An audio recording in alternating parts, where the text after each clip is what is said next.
Bonjour à tous, troisième émission dans la série des Lego Masters France, toujours avec nos deux invités, Alban et Xavier. Salut les gars. Salut Oli.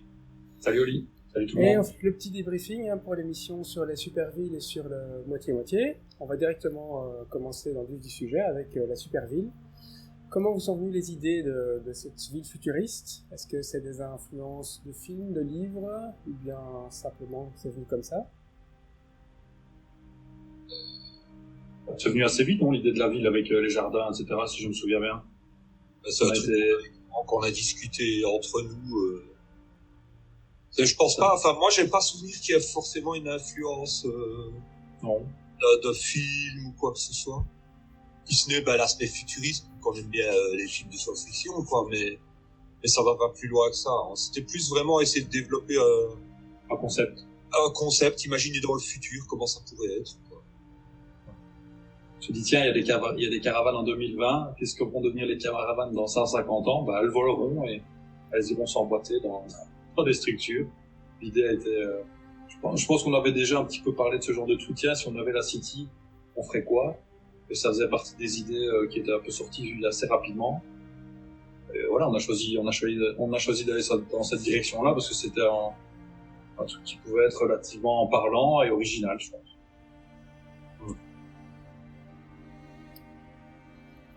Oui, alors Xavier, toi qui es dans la construction, on a entendu au début de l'émission, tu dis que la ville c'est pas ton truc. Ça veut dire que t'es quand même plus génie civil que construction de bâtiments? C'est pas que je comment expliquer? Ça m'a jamais vraiment intéressé le Lego City. C'est plus ça j'ai jamais vraiment accroché aux policiers, aux pompiers, à l'aéroport. J'ai jamais vraiment kiffé là-dessus. Moi, j'étais vraiment parti dans l'espèce classique et dans les pirates, comme je le dis souvent. Donc, le thème de la ville, voilà, même si j'aime bien construire des bâtiments et que c'est mon métier, c'est pas ma came au niveau Lego, quoi. C'était pas mon domaine. Comme on le disait entre nous, on en avait discuté au début. Quand tu fais du Lego et que tu veux être dans un style City ou dans un style Space, etc., il y a un peu des codes d'une certaine manière. Si tu veux, des manières de représenter les choses, de faire les choses, etc. Mais bon, c'est ce que tu m'avais dit, Xavier. Il n'y a pas les codes City, on va dire ça comme ça. Ouais, moi je sais pas. C'est maintenant, quelques mois après, que j'ai découvert ce que c'était un modular expert et que je les ai construits. J'en avais jamais fait, donc je savais pas comment. Si, les Legopolis de quand j'étais gamin, quand j'avais 10 ans. Mais je ne sais pas comment on construit un Lego expert et le modular, je savais comment ça fonctionnait, mais j'en avais jamais fait. Des petits meubles, des petits sièges, des petits trucs, des petites armoires, j'avais jamais fait. J'avais pas d'idée de ce à quoi ça devait ressembler, j'en avais jamais fait. Donc, j'étais pas du tout dans mon élément, vraiment pas du tout. Ça vous a un peu gêné du coup? Ou bien directement, Alban, tu t'es dit, moi je fais la partie décoration et toi, Xavier, tu fais la partie structure? Oui, ça a été la manière de faire parade à ça. C'est que Xavier est parti sur la structure, qui était plus dans ses cordes. Et là, c'est vraiment monter une structure, etc. Et moi, je me suis occupé de tout ce qui était justement tous ces petits détails, salon, bar, etc. Parce que du City, j'en ai déjà fait depuis un moment. Et comme on l'a dit, il y a les codes, les manières de représenter les choses.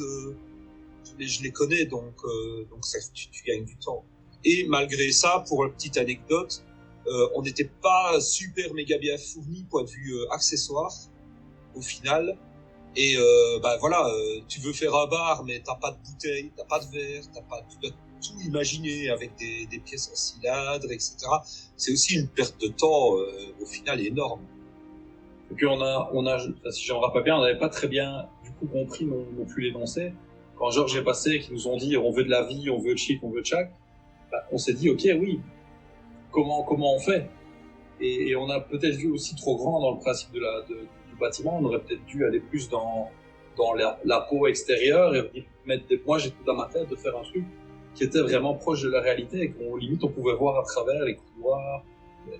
Mais voilà, on a abordé, je pense, mal depuis le début on a mal en comprenant mal le concept, en comprenant mal les demandes en fait. Et on s'est perdu et dans la taille et Alban dans le détail du bac. Au final, on fait même la remarque qu'on ne voit quasiment pas à travers les fenêtres.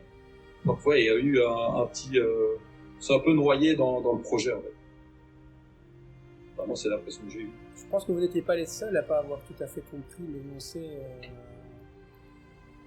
En fait, ce qu'on n'a pas compris, c'est au premier passage de Georges, il a vraiment, comme le dit Xavier, il a vraiment insisté sur le fait qu'il voulait voir de la vie, il voulait voir un bar, vu qu'on faisait un espace commun, il voulait voir des magasins, un bar, enfin, voilà, de la vie. Donc on est parti sur la réalisation intérieure de tout ce truc-là, sans se rendre compte que ce qu'il demandait, en fait, c'était plutôt, enfin c'est ce que les autres ont fait, c'était plutôt des coques vides, des bâtiments qui sont des coques vides, et amener la vie à l'extérieur du bâtiment et autour.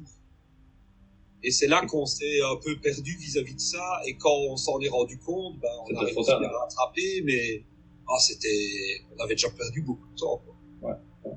C'était trop gros, on a voulu, comme on voit, le Satur que je construis et que je viens déposer au-dessus de ce qu'Alban avait aménagé, c'était beaucoup trop gros, beaucoup trop complexe à l'intérieur, et du coup l'habillage qui quand on le voit, Yann qui remplit des panels transparents avec des briques derrière, on aurait pu faire tout pareil en venant juste imbriquer les boîtes de manière beaucoup plus simple pour juste donner le concept.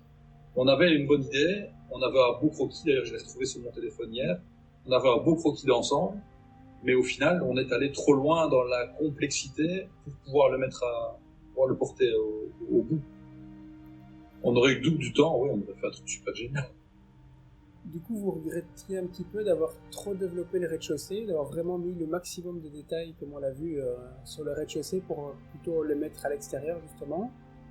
Oui et non, parce que c'est un regret qu'on a au début, dans la première partie, et c'est là que, effectivement, on n'arrive pas vraiment jusqu'au bout du truc, etc., même si l'idée, on la trouve chouette, mais ça se transforme en un avantage avec le Switch. Donc au final, sur toute l'épreuve, il n'y a pas de regret, quoi. Non. Parce que effectivement, le fait d'avoir tous ces détails dans le bâtiment, etc., plus la structure. Les autres n'avaient pas de structure portante. Donc on va prendre l'exemple de Yann. Il veut casser son bâtiment, il casse ses murs, mais vu que c'est vide à l'intérieur, il est obligé à ce moment-là de reconstruire des sols et tu vois, là ils perdent du temps que nous, on l'avait déjà perdu dans la première partie. Et du coup, on peut vraiment se focaliser sur le reste. Ouais, sans du tout avoir anticipé ça, parce que oui, pour la petite histoire, au moment où on finit la ville, moi je pense que je l'ai dit à Alban, je dis voilà, là c'est fini, c'est terminé, on s'en va, et on a eu une petite pause pendant laquelle moi j'étais carrément, je dis voilà, laissez tomber, quoi, c'est bon, on arrête, on a fini, il n'y a même pas besoin de faire le reveal, on sait bien qu'on s'en va, et moi j'étais complètement démoli, quoi, j'étais démonté complètement moralement. Se dire que t'as mal compris un énoncé, arriver à fournir ça, c'est limite un peu gênant. Et puis on revient, on nous annonce qu'il y a le Switch, là. Je crois même qu'Alban, je sais pas si t'as regardé au moment où on nous annonce, on se regarde tous les deux direct, et on se dit, oh, incroyable. J'ai pas fait attention. On s'y attendait pas. Si vous regardez la vidéo, au moment où il annonce, il y a un gros plan sur nous deux, où on nous voit relativement bien, et je vois ma tête qui est complètement comme ça, et je regarde Alban, et on se regarde tous les deux, genre, waouh, on a une chance, quoi. Et là, c'était le regain d'énergie. Vous avez déjà plus ou moins anticipé ma question suivante, qui était que vous ne sembliez pas hyper content de justement votre construction. Qu'est-ce qui vous aurait manqué? Est-ce que c'est du temps? Est-ce que c'est quelques idées en plus? Est-ce que c'est un type de brique? Est-ce que c'est un autre énoncé, justement? Du temps, hein, surtout du temps. Soit du temps pour le mener à bout, comme on l'avait commencé, soit ne pas le finir dans un temps plus court, mais alors ne pas le faire comme on l'a construit, vraiment partir sur une coque. On serait parti sur une coque vide, comme le dit Xavier, et on serait venu accrocher juste ce qui ressortait des blocs dessus. On aurait gagné un temps monstrueux. Quand j'ai regardé l'émission, je me suis rendu compte qu'en fait tout le monde avait fait du creux. Tout le monde c'était creux. Il y a que nous qui avons une structure dans laquelle on aurait pu faire des couloirs, des planchers, des plafonds, des luminaires. C'est un genre de projet que tu pourrais dire si quelqu'un veut reprendre l'idée en faire un vrai Mock City et l'agrandir, c'est un projet qui peut être génial. Du fait justement que c'est une idée qui est originale. J'ai vu monter Guillaume de Satur dans l'émission, ce que nous on ne voit pas parce qu'on est projet de monter de trucs. Je me suis dit, ah bah ouais, on aurait compris ça tout de suite, on aurait fait ça tout de suite, ça ressemblerait pas ça ressemblerait pas au truc qu'on a fourni à la fin. Et c'est en regardant l'émission que j'ai compris réellement comment les autres avaient fait et pourquoi ils étaient arrivés à autant de finitions. Alors, le revirement de situation, justement, c'est quelque chose qui vous a surpris. Vous vous attendiez pas du tout à une attaque, à la panique sur la ville? Oh non, on s'y attendait pas. Non, pas vraiment. On aurait pu imaginer, mais il y avait aucun indice qui nous disait après ce que vous avez fait, il va se passer autre chose. Il y a personne qui nous a laissé comprendre ça. On n'aurait pas pu le deviner, on n'aurait pas pu l'anticiper. D'ailleurs, la preuve, on était tellement dépités, c'est bien la preuve qu'on n'avait aucune idée de ce qui allait arriver ensuite. On s'en doutait pas du tout. Et du coup, Je me serais pas mis dans ces états-là si j'avais su. Il nous faut dire, la prod parvenait quand même à pas mal nous maintenir dans le doute vu que on avait vu enfin la plupart avaient vu les épisodes précédents, ils jouaient vraiment à ça, à essayer de nous maintenir dans le doute jusqu'à la dernière minute et qu'on ne sache pas anticiper ce à quoi on allait être confronté, quoi. Et bon, pour ça, ils s'en sont quand même pas mal sortis. comment est venue cette idée d'attaque, justement, sur la ville? Est-ce que vous êtes parti, vous savez directement, tiens, on va faire ça, ou bien il a fallu penser au fait que la structure était creuse, du coup, pour faire passer, enfin, avec des trous pour faire passer ce verre Honnêtement, je ne sais plus comment est venue cette idée-là. Moi, j'ai pensé à la plante. Quand j'ai vu le bâtiment avec tous les trous, j'ai pensé à essayer de faire passer quelque chose dedans, du coup, tentacule. Du coup, pour ne pas retaper dans une pieuvre et un monstre trop dans le même genre de ce qu'on avait fait dans l'astéroïde, on est parti sur la plante. Et puis, il y a eu la petite touche finale à l'histoire, c'est le truc avec Éric Antoine, où ça, on l'avait pas anticipé au début, il passe, on rigole entre nous, on lui dit, on lui a fait son petit appartement, hein. Voilà, on va te faire un appart, etc. Et puis, voilà, le monstre, d'où est-ce qu'il vient? Et puis là, Éric Antoine, il est sur place. Et puis voilà, quoi. Et le tout se ficelle, l'idée, elle se ficelle en 5-10 minutes, c'est emballé. Ça va très vite. Et alors après, c'est vraiment comme on le voit. Moi, je m'occupe de la tête. C'est dommage, on voit pas. J'avais mis des éclairages dans les yeux rouges. On voit pas trop ta tête. Franchement, j'avais vraiment essayé de faire un monstre qui foutait les jetons. Impossible, qui foutait les jetons. Pas trop mal. Et pendant que je fais la tête, Xavier, lui, il clash au tentacule.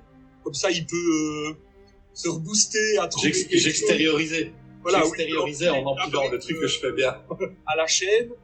Et voilà, on met le tout en place. Et puis alors après, le plaisir de casser. Chez Bonheur. Là où les autres ont démonté les trucs très méticuleusement, etc. Nous, on y allait. Si tu te souviens, on y était au poids carrément. Moi, je lui ai dit, je peux faire ça. On a pêcheté dedans. On a été cassé justement tout cet aménagement intérieur. Ça me faisait plaisir. Avec les débris qui volent partout, on en a rajouté des petits bouts de verre, et alors ça, plus le fait d'avoir toutes les têtes en panique, on a vraiment, on a vraiment réussi à créer un effet de panique qui donnait vachement bien. C'était le plus important, c'est que pour créer de la panique, il faut qu'il y ait une expression sur le visage. Et on est allé chercher, moi je suis allé directement chercher que des têtes qui foutaient les jetons. Moi j'ai eu que ça à faire, c'est remplacer les têtes des persos et faire les tentacules, et puis on les a fait passer, les décorer. Et en 3 heures, c'est 3 heures qu'on a, je pense, pour faire ce truc. En 3 heures, on a quand même tapé une bestiole, on a quand même tapé les tentacules, on a cassé, on a réussi à faire un sacré bazar. Et je pense qu'au final, oui, on a rempli les cases pour cette deuxième partie d'épreuve. C'est ça qui nous sauve, en fait. C'est carrément. Le rendu de panique était oui. On aurait pu aller encore un peu plus loin. Oui. Toujours aller plus loin. En fait, les épreuves de démolition, vous avez vraiment pris votre pied. Ouais. Quand ça doit être costaud ou démoli, c'est nous. Alors, par contre, on a senti un peu plus de pression pendant cette épreuve. À quoi c'était dû d'après vous? Est-ce que la fatigue, déjà, d'avoir eu toutes les épreuves d'avant? Est-ce que c'est peut-être un manque d'idées qui pourrait venir justement aussi dû à cette fatigue? Un manque de temps aussi? Je crois que si je me souviens bien, il y a vraiment un moment clé. Donc, on commence, Georges passe, on discute comme j'ai dit avec l'histoire de l'aménagement intérieur, etc. Pendant ce temps-là, Xavier lui se met de l'autre côté de la table et s'occupe de faire sa structure. Et là, ça va. Il fait sa structure, je fais mon aménagement intérieur. Et puis c'est vraiment au moment où on met la structure et que là ça commence à casser, qu'on se rend compte que ça ne se met pas bien, et puis que là ils repassent et qu'ils nous disent ah ouais mais non les gars c'est pas. Et là par contre on se rend compte que on a déjà bouffé au moins un tiers ou la moitié du temps. Ouais, deux bonnes heures et demie étaient déjà passées, je pense. Et voilà, c'est du temps perdu qu'on sait bien qu'on ne rattrapera pas. Et c'est à partir de ce moment-là que ça a commencé à basculer. Du côté obscur. Et oui, Xavier était bien dans. Ah ouais, moi, j'essayais de m'accrocher. J'étais pas chaud non plus, mais j'essayais de m'accrocher et de m'automotiver à dire non, on lâche pas. Enfin, ça a été un moment difficile, mais bon, au final, ça finit bien, donc c'est ce qui compte, quoi. Et quand à la fin vous aviez mis les 6 villes l'une à côté des autres, quel était pour chacun d'entre vous votre préféré parmi les 5 autres? Moi, clairement, celui de Guillaume et Loïc. C'est que ce soit avant la démolition ou après la démolition, j'ai trouvé ça vraiment magnifique, quoi. Il y a rien à dire. C'est même à la télé, c'est voilà, c'est de la créativité, c'est de la couleur, c'est de la hauteur, c'est occupé. Je crois que c'est la seule fois où j'ai fait un compliment à Guillaume, d'ailleurs. D'ailleurs, Guillaume, si tu me regardes, je te le redis. Là, le job de Loïc et Guillaume, moi, je le trouve superbe. C'est super, magnifique. Vraiment. Et moi, j'accrochais bien à la ville de Max et Thibaut. Mais avant la destruction. Parce que c'est vrai que la destruction, les critiques sont justifiées. Mais leur ville avant, moi, j'adorais. Tous les panneaux qu'ils avaient fait publicitaires, leurs trucs en néon avec des écritures asiatiques. Ouais, c'est vrai. Vraiment bien ce style aussi. C'était mes 2 autres préférés aussi. Donc, voilà, on est en accord. Là, c'est bien, Loïc. C'est bien, Olivier. Bravo. Tu choisis bien, en fait. Merci. Je t'en prie. Bon, passons maintenant à la deuxième épreuve, moitié-moitié. La question que tout le monde se pose, il y a une guitare. Pourquoi on n'a pas pris la guitare? Pourquoi n'avez pas pris la guitare? Est-ce que c'est parce que vous avez déjà eu le rocker avant et fait une guitare et vous voulez quelque chose de différent? Oui. Bon, il y a de ça et il y a aussi l'histoire de La Fontaine, quoi. Donc Xavier avait eu sa fille au téléphone et sa fille lui avait demandé s'il pouvait faire une fontaine en chocolat. Et il m'en avait parlé. Et voilà, oui, pourquoi pas, c'est l'idée qu'on garde dans un coin, mais bon, voilà, faut encore pouvoir la placer, la fontaine en chocolat, dans une épreuve Lego Master. Et puis, on a vu la bouche, quand on a vu les objets, on a vu la bouche, on s'est regardé, et ouais, voilà, hop, l'idée, elle est là, le truc, il est là, on fonce là-dessus. Et la guitare, c'était un peu cliché, quand même. On aurait encore pris la guitare. C'était un peu déjà vu, quoi. C'était un peu trop téléphoné aussi. Voilà. Et ça a surpris beaucoup de monde, parce que beaucoup pensaient qu'on allait se ruer justement sur la guitare. Et non, pas du tout. Nous, on voulait la borne à incendie, on y va bien, tranquille, et on la sent pas bien. Par contre, quand j'ai regardé l'émission, j'étais sur un forum avec d'autres personnes. Combien n'ont pas dit à l'avance, ouais, Sisteban, il va aller prendre le cochon, il va aller prendre le barbecue. On m'a expliqué la raison. Je l'ai comprise maintenant, mais ils étaient tous sûrs qu'il allait prendre le barbecue. Tout le monde pensait qu'on allait prendre la guitare, on les a pris à contre-pied, voilà, donc on a réussi notre taf. On a surpris les gens. C'est assez drôle. On a pu voir l'enthousiasme de l'autre équipe qui a pris la guitare, ils étaient ravis. Ouais, tellement ravis qu'au final, quoi, ils gagnent quand même, donc comme quoi, tu vois. Voilà. Ils peuvent partir au départ défaillants et au final réussir complètement le truc. Donc, comme Almond disait à la dernière vidéo, c'est pas parce que tu te prépares que tu gagnes. Et eux, ils étaient déjà pas du tout pour ce truc, et au final, ils gagnent. Donc, c'est bien la preuve que, voilà, tu te donnes les moyens, tu y arrives, et tu en sors quelque chose toujours de positif. Qu'est-ce que vous avez pensé justement de ce qu'ils ont fait de cette guitare? Bon, moi, j'adore. Moi, j'adorais. En plus, ils étaient à côté de nous, on a vu le truc monter. Voilà, j'ai rien à dire, quoi. L'idée est géniale. Alors, quand tu regardes l'émission australienne, tu te rends compte que sur le violon, ils ont fait un truc fort similaire et que c'est fort ressemblant. Mais je pense pas que Marguerite et Renaud aient pensé une seconde à faire un copier. Quand t'as une guitare et tu fais un esprit qui en sort, ça reste complètement psychédélique, leur truc, hein. C'est dans leur univers, de toute façon. J'aurais pas vu qu'ils fassent autre chose. Et donc, mis à part l'idée de ta fille pour la fontaine en chocolat, comment sont venues les autres idées pour enrober le truc et comment vous les avez adaptées avec ce que les Brickmasters ont fait comme remarque? Il y a la fontaine de chocolat. On en arrive très vite avec une référence commune à Charlie et la chocolaterie. Donc du coup, on décide de construire une usine un mini-pouce qui font du chocolat dans la borne et le chocolat qui jaillit au-dessus.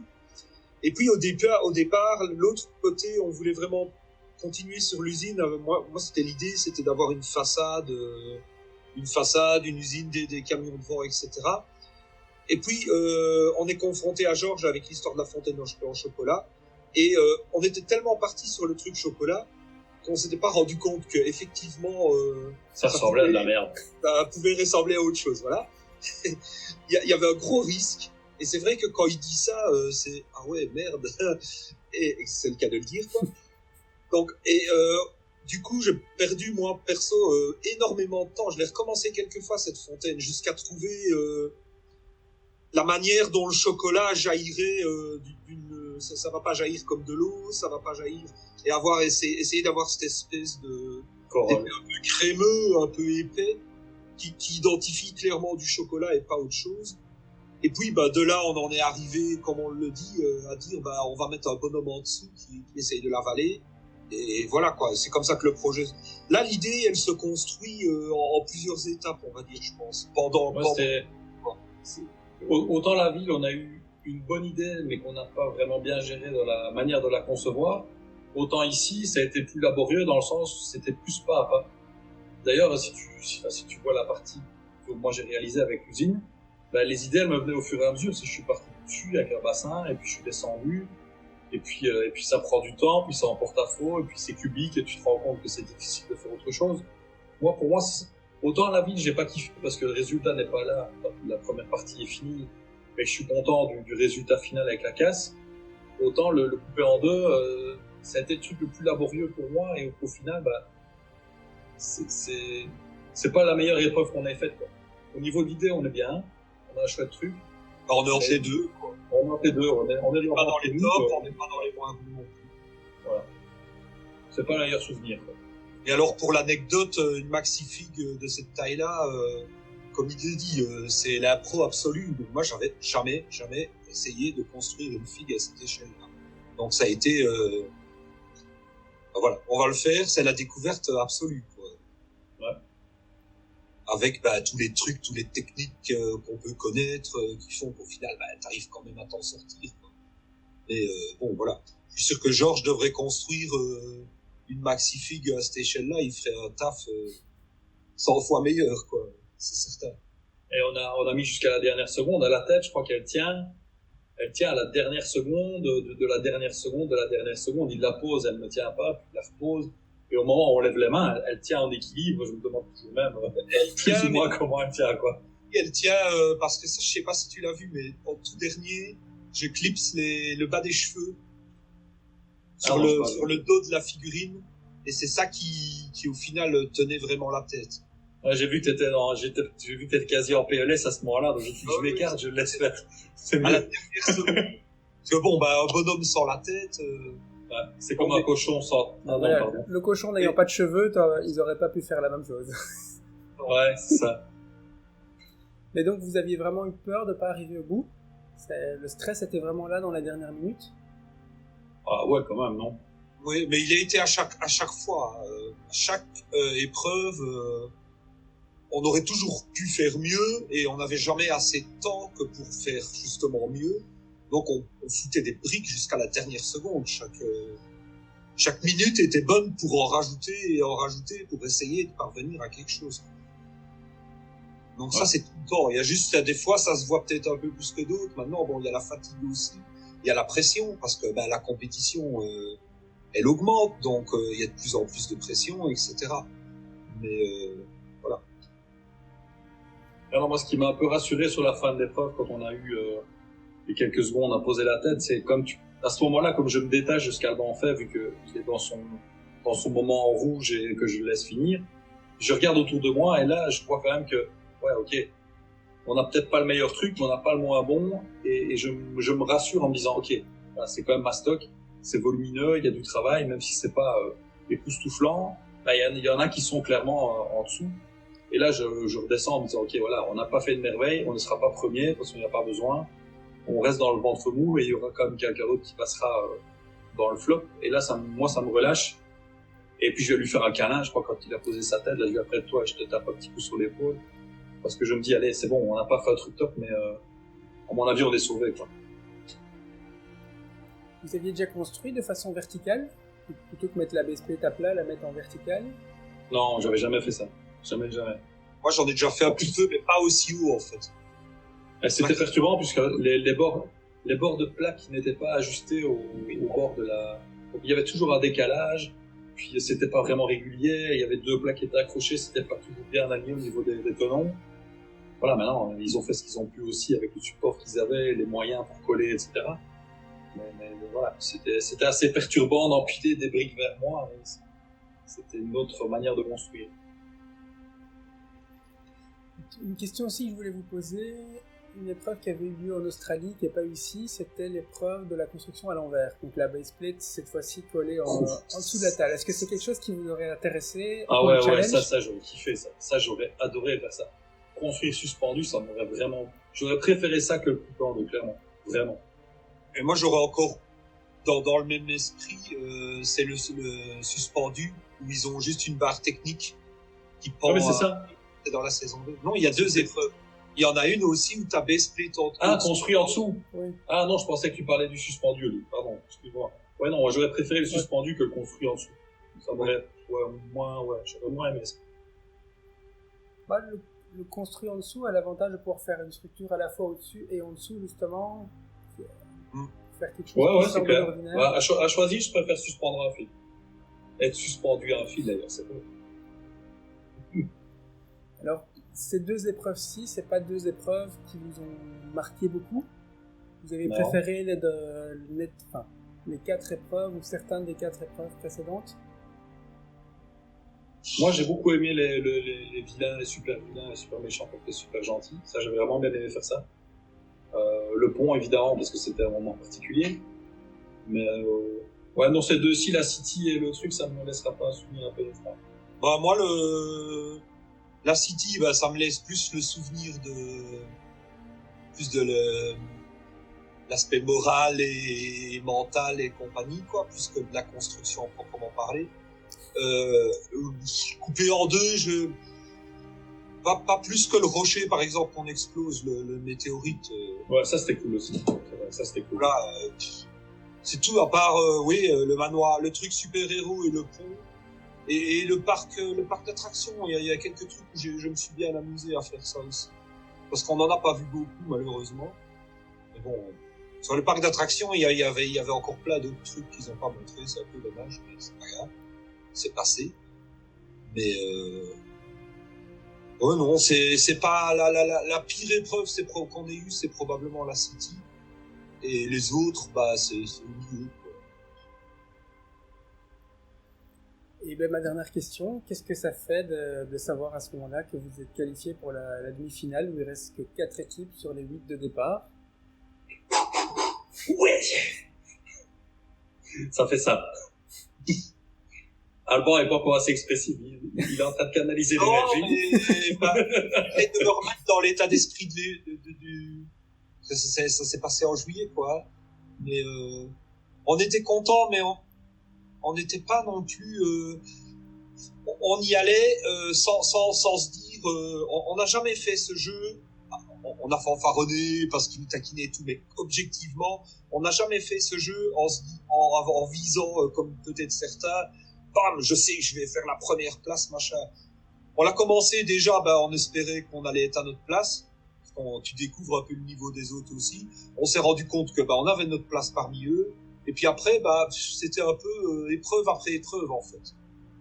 Ah, voilà, on a survécu à celle-là, on n'avait pas, pas de prétention. Voilà, c'est ça, quoi. Donc, à chaque fois qu'on repasse un cran au-dessus, c'est, ouais, je crois qu'on y est arrivé, quoi. C'est ça. Merci. Très bonne analyse, Yves Rosy. Merci, on verra donc la semaine prochaine, donc si on fait le débriefing de 1 ou 2 épreuves. Le suspense est à son comble, on verra ça. Merci à tous les deux en tout cas pour votre temps et pour vos explications et anecdotes. Comme toujours, n'hésitez pas à les liker et suivre les pages Instagram, Facebook, Alban Xavier, qui sont comme d'habitude. La page de Oli aussi. Merci. Et on se retrouve la semaine prochaine alors pour ça. Allez, salut les gars. Bye les Salut. gars, à bientôt, ciao. Salut. Salut.